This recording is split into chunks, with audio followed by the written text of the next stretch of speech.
L-ewwel qari. Qari mill-ktieb tal-Ġenesi. Wara li Adam kien mis-siġra, il-Mulej Alla sejjaħ lil Adam u staqsih fejn int? U dak wieġeb smajt ħossok fil-ġnien u bżajt għax jien eri u nħbejt. U staqsih min qallek li inti eri? Jaqgħu kirt mis-siġra li jien ordnajtlek li ma tikolx minnha? U wieġeb Adam il-mara li inti tajtni għal miegħi hi tatni mis-siġra u jiena kilt. U l-Mulej Alla qal lill-mara x'inhu dan li għamilt? U l-mara wieġbet is-serb għarraq bija u jiena kilt. U l-Mulej Alla qal lis-serb talli għamilt dan misħut int fost il-bejjem kollha u fost l-annimali selvaġġi. Għal zaqqek titkaxkar u t-trab tal-art tiekol il-jiem kollha ta' ħajtek. U jien inqajjem mibeda bejnek u bejn il-mara, bejn nislek u nisilha. U jisħaqlek rasek u int tisħaqlu għarqubu. Il-kelma tal-Mulej.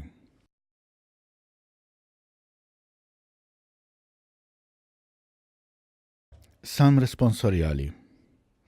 Ant il-Mulej hemm it-tieba u l-fidwa għandu bil-kotra. Min iħlar tinsejjaħlek Mulej. Isma' Sidi il-leħen tiegħi. Ħajkunu widnejk miftuħa jiena u nitolbok bil-ħniena. Ant il-Mulej hemm it-tieba u l-fidwa għandu bil-kotra.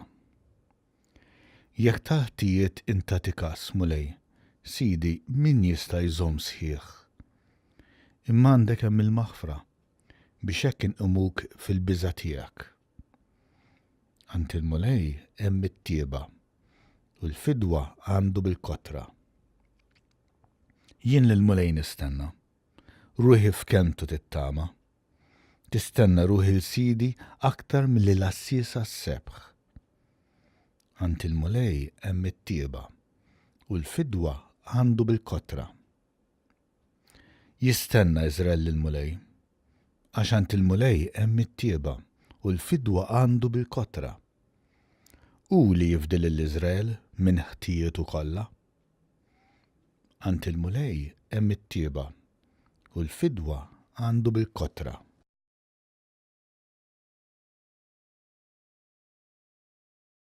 It-tieni qari. Qari mill-Littra ta' San Pawl Apostolu lill-Korintin. Ħuti, billi aħna għandna l-istess spiritu ta' fidi li fuqu hemm miktub, emmint u għalhekk tkellimt. Aħna wkoll emminna u għalhekk tkellimna. Għax nafu li dak li qajjem lill-Mulej Ġesu lilna wkoll qatt iqajjimna flimkien ma' Ġesu u jressaqna qudiemu flimkien magħkom. Għax dan kollu minħabba fikom biex il-grazzja tilħaq ħafna bnedmin oħra u b'hekk jitkattar ir-rat ta' ħajr għall-glorja ta' Alla.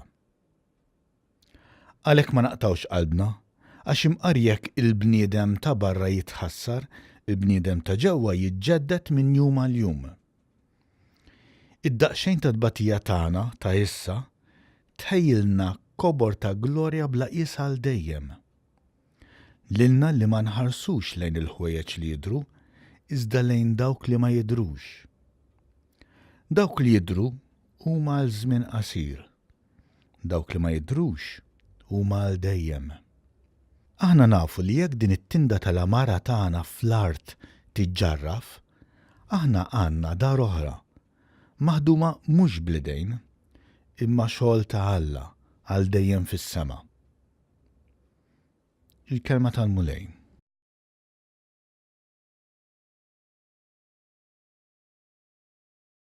Qari mill-Evanġelju skont San Mark.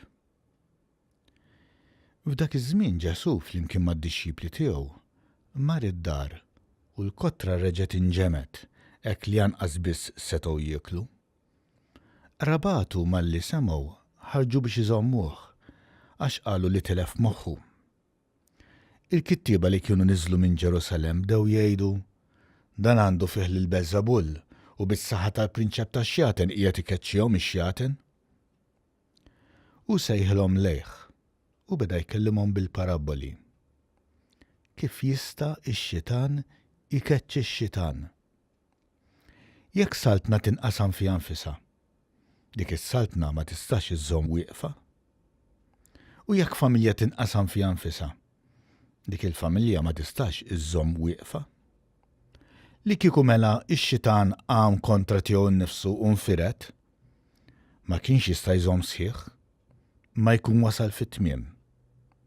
Ħadd ma jista' jidħol fid-dar ta' wieħed qawwi u jaħtaflu ġidu jekk qabel ma jkunx rabat lil dak il-qawwi, imbagħad id-dar jaħtafielu żgur. Tassew ngħidilkom, kollox jinħafrilhom lil-uliet il-bniedem, id-dnubiet u d-da kollu li jidgħu. Imma min jieqaf lill-Ispiritu Santu ma jkollu qatt maħfra, jibqa' ħati għal dejjem. Għax kienu qalu għandu fih spiritu ħażin. Darba ġew ommu ħutu, baqgħu barra u batu jsejħulu.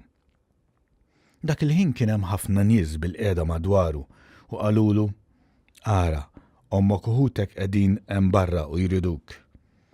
U weġibhom, min huma ommi u ħuti?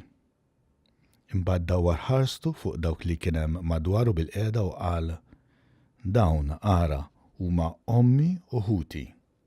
Kull min jagħmel ir-rieda ta' Alla, dak huwa ħija u aħti u ommi. Il-kelma tal-mulejn.